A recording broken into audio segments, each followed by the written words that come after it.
तो क्वेश्चन है ये जेई 2023 में आया क्वेश्चन है। तो जेई एडवांस का क्वेश्चन है 2023 का। बहुत ऑसम सा प्रॉब्लम है, बढ़िया, मतलब it's a very nice and standard problem. Electrostatic में जिसको पूरे इलेक्ट्रोस्टैटिक की जिसको जानकारी नहीं है वो इस क्वेश्चन को अटेम्प्ट नहीं कर सकता। देखो क्वेश्चन एक्चुअली में क्या दिया हुआ है। हमारे पास में ना एक वो दिया हुआ है, स्फेयर दिया हुआ है। ठीक है, कंडक्टिंग स्फेयर है और यहाँ लिखा हुआ है कि थिन स्फेरिकल इंसुलेटिंग शेल है जिसका रेडियस हमें आर दिया हुआ है और यूनिफॉर्म चार्ज डिस्ट्रीब्यूशन है इसके ऊपर। तो स्फेरिकल शेल है जिस पर यूनिफॉर्म चार्ज डिस्ट्रीब्यूशन है।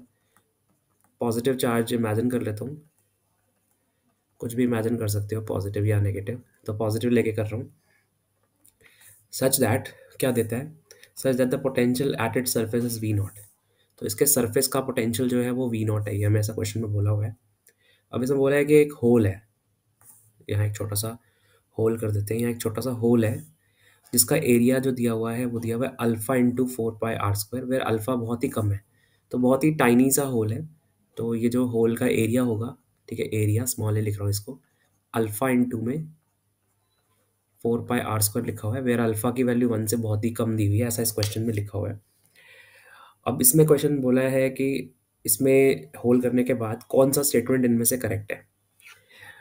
अब ये जो पोर्शन है ये इसमें से हट चुका है, तो मुझे ये जानना है कि कितना चार्ज है जो इसमें से रिमूव हो चुका है। तो बेसिकली इतने का चार्ज रिमूव्ड मेरे को फाइंड करना है।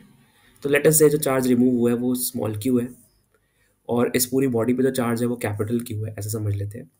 तो पूरी बॉडी का चार्ज अपॉन में पूरी बॉडी का एरिया, ये कहलाता है सिग्मा, सरफेस चार्ज डेंसिटी। और इस छोटे से पोर्शन का चार्ज स्मॉल क्यू और इस छोटे से पोर्शन का एरिया जो कि दे रखा है स्मॉल ए, जिसकी वैल्यू हमें दे रखी है अल्फा इंटू में 4 पाई r स्क्वायर, ये हमें दे रखी है। तो क्यू अपॉन में 4 पाई r का square is equal to small Q upon में एरिया दिया हुआ है अल्फा इंटू में 4 पाई r का स्क्वायर। 4 पाई से 4 पाई कैंसिल हो गया, r स्क्वायर से r स्क्वायर कैंसिल हो गया। तो मेरे को यहाँ से स्मॉल क्यू पता चल गया, अल्फा इंटू कैपिटल क्यू। ये वो अमाउंट ऑफ चार्ज है जो आपका रिमूव हो गया है ना। आपको ये समझना है, ठीक है, ये तो समझ आ गया कि इतना चार्ज यहाँ से रिमूव हो गया है। तो ये वैल्यू मेरे लिए इंपॉर्टेंट है, इसको मैं ध्यान में रखूँगा। नाउ पहले मैं इसको सारा रिमूव कर देता हूँ बिकॉज मेरे पास मेन चीज़ आ चुकी है। ठीक है, अब मुझे ये पता चल चुका है कि जो चार्ज मेरा रिमूव हुआ है वो अल्फ़ा इंटू में हाँ, अल्फ़ा इंटू में कैपिटल क्यू था, ये हमारे सामने। ठीक है, नाउ हम सबको पता है कि वी नॉट जो वैल्यू ऑफ पोटेंशियल है वो सरफेस पे दी हुई है और आपको पता है कि स्फेरिकल शेल के इनसाइड जो इलेक्ट्रिक फील्ड होती है उसकी वैल्यू 0 होती है। तो जो पोटेंशियल होता है वो कांस्टेंट होता है। तो सेंटर में जो पोटेंशियल होगा वो वी नॉट ही होना चाहिए बिकॉज सेंटर से लेकर सरफेस तक पोटेंशियल की वैल्यू सेम रहती है और पोटेंशियल का फॉर्मूला होता है के इंटू में क्यू ओवर में आर। एक बार जरा हम क्वेश्चन को थोड़ा आगे पढ़ लेते हैं। क्वेश्चन में बोल ये, क्योंकि क्वेश्चन में पूछा गया कि कौन सा ऑप्शन इसमें से करेक्ट है। तो लिखा है the ratio of potential at the centre of the shell to that of a point at r/2 from the centre towards the hole. Centre O मान लेते हैं, सेंटर से होल की तरफ आधे डिस्टेंस में, यानी कि इस पी पॉइंट पे जो कि डिस्टेंस है r/2। तो मतलब अगर मान लेते हैं कि पोटेंशियल की वैल्यू सेंटर में v1 है, ठीक है, पोटेंशियल एट सेंटर, और v2 मान लेते हैं पोटेंशियल एट p। तो v1 की जो वैल्यू होगी जो कि सेंटर में है, और ये बात ध्यान में रखनी है कि उसमें से एक चार्ज यहाँ पे रिमूव हो चुका है। तो मेरे को पता है कि v नॉट जो कि पूरे शेल का पोटेंशियल है जब वो पहले से था, माइनस जितना पोर्शन आपका हट गया है। ठीक है, जो पोर्शन आपका हटा था उसका पोटेंशियल हमारा कितना हो जाएगा, के इंटू में स्मॉल क्यू अपॉन में आर। तो v1 की जो वैल्यू हो जाएगी के इंटू में क्यू अपॉन में आर, माइनस के इंटू में स्मॉल क्यू की वैल्यू है अल्फा क्यू अपॉन में आर। तो इसका मतलब के बाहर आ जाएगा, क्यू बाहर आ जाएगा, आर बाहर आ जाएगा, 1 माइनस अल्फा। ये वो वैल्यू ऑफ पोटेंशियल है जो अ, हमारे पास में अवेलेबल है, जो मतलब सेंटर में अवेलेबल है। ये पोटेंशियल हमारा सेंटर में अभी राइट नाउ है।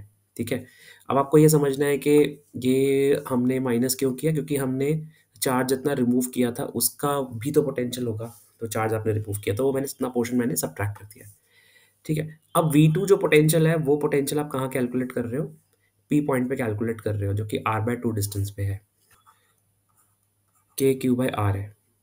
ठीक है, पूरी शेल का पोटेंशियल जो है पी पॉइंट पे के क्यू बाई आर है, क्योंकि पोटेंशियल इनसाइड कांस्टेंट होता है, माइनस, मतलब मैं पी पॉइंट पे कैलकुलेट कर रहा हूँ, ठीक है, माइनस वो वाला वैल्यू ऑफ पोटेंशियल जो चार्ज रिमूव हुआ है उसको माइनस करेंगे के इंटू में क्यू इंटू में, और ये जो डिस्टेंस है आपका ये वाला दैट इज r/2, तो r/2 आप यहाँ से माइनस कर दो।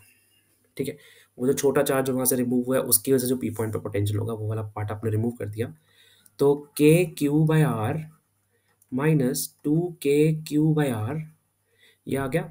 अब आप देखो यहाँ पर आप लिखोगे k/r माइनस 2k, क्यू की वैल्यू है k, यहाँ पे अल्फा बाई आर आ जाएगा, और अगर हम ध्यान से देखें तो यहाँ से V2 की जो वैल्यू आ जाएगी उसमें k बाहर आ जाएगा, q बाहर आ जाएगा, r बाहर आ जाएगा, और 1 माइनस का बचेगा 2 अल्फा। V1 को जब मैं V2 से डिवाइड करता हूँ तो मुझे क्या मिलता है, 1 माइनस अल्फा अपॉन में 1 माइनस 2 अल्फा। तो ये वाला मेरा ऑप्शन वैसे तो करेक्ट है, लेकिन अगर हम चाहें तो बाकी पॉइंट्स को भी हम वेरीफाई कर सकते हैं, बट क्योंकि ये वन मार्क ये MCQ क्वेश्चन था और ये वन ऑप्शनल करेक्ट था, तो फर्स्ट ऑप्शन एग्जैक्ट मैच हो रहा है। तो अभी तो मैं इसको फिलहाल के लिए इसी ऑप्शन को मान के चलूंगा, बाकी हम चाहें तो बाकी पॉइंट्स को भी वेरीफाई कर सकते हैं कि वो गलत क्यों है अपनी नॉलेज के लिए। Thank you very much for watching this video. मेरा नाम है अंकुर आनंद। बाय।